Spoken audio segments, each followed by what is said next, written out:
Everybody, welcome back to our channel. ఈరోజు వీడియోలో మన డైలీ లైఫ్లో మనం మాట్లాడుకునే వాక్యాలను ఇంగ్లీష్లో ఎలా చెప్పాలో కొన్ని ఎగ్జాంపుల్ సెంటెన్సెస్ ద్వారా తెలుసుకుందాం. మీరైతే ముందుగా వీడియోని స్కిప్ చేయకుండా ఎండ్ వరకు చూడడానికి ప్రయత్నించండి. నా వీడియో కనుక మీకు నచ్చినట్లయితే లైక్ చేయండి, షేర్ చేయండి, అలాగే సబ్స్క్రైబ్ చేయడం మాత్రం మర్చిపోవద్దు. Okay, let's go to the topic. First sentence ఒకసారి చూడండి. ఆమెతో మాట్లాడకుండా నేను ఒక్కరోజు కూడా గడవదు. అదేవిధంగా సీరియల్స్ చూడకుండా మాకు ఒక్కరోజు కూడా గడవదు. ఇలా చెప్తూ ఉంటారు కదా చాలా సందర్భంలో. అంటే ఒక్కరోజు కూడా గడవదు అనే వర్డ్ని యూజ్ చేస్తూ సెంటెన్స్ అనేది చెప్తూ ఉంటారు కదా. సో ఇలాంటి సెంటెన్సెస్ని మనం ఇంగ్లీష్లో ఎలా చెప్పాలో మరికొన్ని ఎగ్జాంపుల్ సెంటెన్సెస్ ద్వారా తెలుసుకుందాం. సో ఫస్ట్ వన్, పాటలు వినకుండా ఆమెకు ఒక్కరోజు కూడా గడవదు.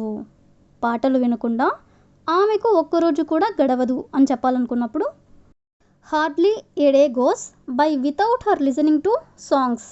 Hardly a day goes by without her listening to songs అంటే పాటలు వినకుండా ఆమెకు ఒక్కరోజు కూడా గడవదు అని. అదేవిధంగా నెక్స్ట్ వన్, ఈమెయిల్ చెక్ చేయకుండా అతనికి ఒక్కరోజు కూడా గడవదు.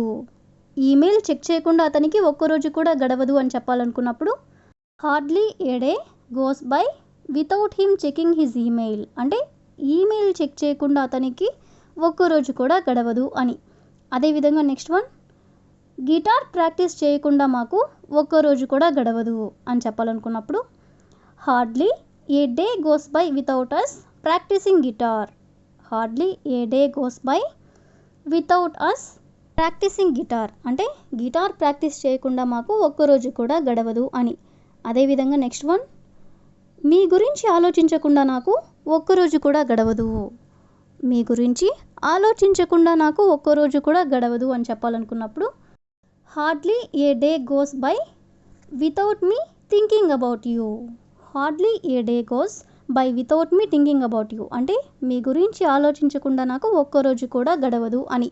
సో ఈ విధంగా మనం కొన్ని ఎగ్జాంపుల్స్ అనేవి చూసాం కదా. నెక్స్ట్ సెంటెన్స్ ఒకసారి చూడండి.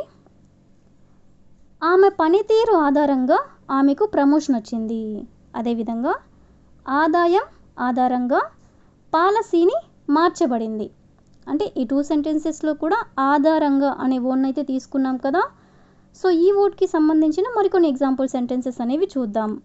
సో ఫస్ట్ వన్, పనితీరు ఆధారంగా అభ్యర్థికి అవార్డు ఇవ్వబడుతుంది. పనితీరు ఆధారంగా అభ్యర్థికి అవార్డ్ ఇవ్వబడుతుంది అని చెప్పాలనుకున్నప్పుడు candidate was awarded on the base of performance. Candidate అంటే అభ్యర్థి, was awarded on the base of performance అంటే పనితీరు ఆధారంగా అవార్డ్ ఇవ్వబడుతుంది అని. అదేవిధంగా నెక్స్ట్ వన్, ఆధారాల ఆధారంగా నిర్ణయం తీసుకోబడింది.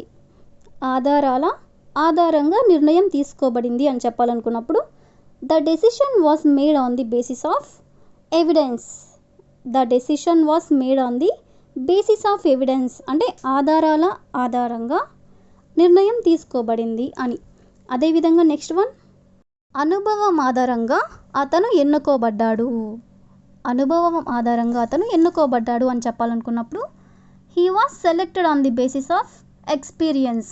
ఎక్స్పీరియన్స్ అంటే అనుభవం. హీ వాస్ సెలెక్టెడ్ అంటే అతను ఎన్నుకోబడ్డాడు. On the basis of experience అంటే అనుభవం ఆధారంగా. అదేవిధంగా నెక్స్ట్ వన్, మార్క్స్ ఆధారంగా స్కాలర్షిప్ ఇవ్వబడింది. అంటే మార్క్స్ని బేస్ చేసుకొని స్కాలర్షిప్ ఇవ్వబడింది అని చెప్పాలనుకున్నప్పుడు scholarship was given on the basis of marks. Scholarship was given on the basis of marks అంటే మార్క్స్ ఆధారంగా స్కాలర్షిప్ ఇవ్వబడింది అని. అదేవిధంగా నెక్స్ట్ వన్, కస్టమర్ ఫీడ్బ్యాక్ ఆధారంగా product సవరించబడింది.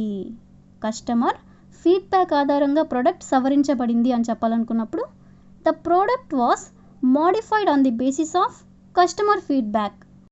The product was modified అంటే ప్రోడక్ట్ మోడిఫై చేయబడింది on the basis of customer feedback అంటే customer feedback మీద ఆధారంగా అని. అదేవిధంగా నెక్స్ట్ వన్, ఆదాయం ఆధారంగా పాలసీని మార్చబడింది. దీన్ని మనం ఎగ్జాంపుల్ సెంటెన్స్గా చెప్పుకున్నాం కదా. సో దీన్ని ఇంగ్లీష్లో the policy was changed on the basis of income. Income అంటే ఆదాయం. ద పాలసీ వాస్ చేంజ్డ్ అంటే పాలసీ చేంజ్ చేయబడింది అంటే మార్చబడింది. On the basis of income అంటే ఆదాయం ఆధారంగా అని. సో ఈ విధంగా మనం ఆధారంగా అనే వర్డ్ని తీసుకొని కొన్ని ఎగ్జాంపుల్స్ అనేవి చూసాం కదా. నెక్స్ట్ సెంటెన్స్ ఒకసారి చూడండి. నేను మునుపటిలాగా నవ్వడం లేదు అంటే ఇంతకు ముందులాగా నవ్వడం లేదు అని. అదేవిధంగా నేను మునుపటిలాగా బయట తినడం లేదు అంటే ఇంతకు ముందులాగా నేను బయట ఫుడ్ తినడం లేదు అని. అంటే ఈ 2 సెంటెన్సెస్లో కూడా మునుపటిలాగా అంటే ఇంతకు ముందులాగా అనే వర్డ్ని అయితే తీసుకున్నాం కదా. సో ఈ వర్డ్కి సంబంధించిన మరికొన్ని ఎగ్జాంపుల్ సెంటెన్సెస్ అనేవి చూద్దాం.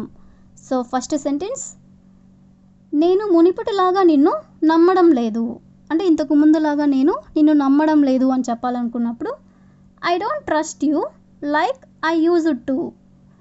I don't trust you like I used to అంటే నేను మునుపటిలాగా నిన్ను నమ్మడం లేదు అని. అదేవిధంగా నెక్స్ట్ వన్, నేను మునుపటిలాగా సినిమాలు ఎంజాయ్ చేయడం లేదు అంటే ఇంతకు ముందులాగా నేను సినిమాలు ఎంజాయ్ చేయడం లేదు అని చెప్పాలనుకున్నప్పుడు I don't enjoy movies like I used to. I don't enjoy movies like I used to అంటే నేను మునుపటిలాగా సినిమాలు ఎంజాయ్ చేయడం లేదు అని. అదేవిధంగా నెక్స్ట్ వన్, నేను మునుపటిలాగా తొందరగా రియాక్ట్ అవ్వడం లేదు. నేను మునుపటిలాగా తొందరగా రియాక్ట్ అవ్వడం లేదు అని చెప్పాలనుకున్నప్పుడు I don't react quickly like I used to. I don't react quickly like I used to అంటే నేను మునుపటిలాగా తొందరగా రియాక్ట్ అవ్వడం లేదు అని. అదేవిధంగా నెక్స్ట్ వన్, నేను మునుపటిలాగా ఫ్రెండ్స్తో సమయం గడపడం లేదు. నేను మునుపటిలాగా ఫ్రెండ్స్తో సమయం గడపడం లేదు అని చెప్పాలనుకున్నప్పుడు I don't spend time with my friends like I used to. I don't spend time with my friends like I used to అంటే ఇంతకు ముందులాగా నేను ఫ్రెండ్స్తో సమయం గడపటం లేదు అని. అదేవిధంగా నెక్స్ట్ వన్, నేను మునుపటిలాగా ఆలస్యంగా మేల్కొని ఉండడం లేదు. నేను మునుపటిలాగా ఆలస్యంగా మేల్కొని ఉండడం లేదు అని చెప్పాలనుకున్నప్పుడు I don't stay up late like I used to అంటే నేను ఇంతకు ముందులాగా ఆలస్యంగా మేల్కొని ఉండడం లేదు అని. అదేవిధంగా లాస్ట్ వన్, నేను మునుపటిలాగా పని చేయడం లేదు అంటే ఇంతకు ముందులాగా నేను పని చేయడం లేదు అని చెప్పాలనుకున్నప్పుడు I don't work like I used to. I don't work like I used to అంటే ఇంతకు ముందులాగా నేను పని చేయడం లేదు అని. సో ఈ విధంగా మనం కొన్ని ఎగ్జాంపుల్స్ అనేవి చూసాం కదా. So that's all for today. I will ask a question for you. నేను మునుపటిలాగా అతనితో మాట్లాడడం లేదు. నేను మునుపటిలాగా అతనితో మాట్లాడడం లేదు. So if you know this one in English, please you can comment in the comment section. Thank you for watching.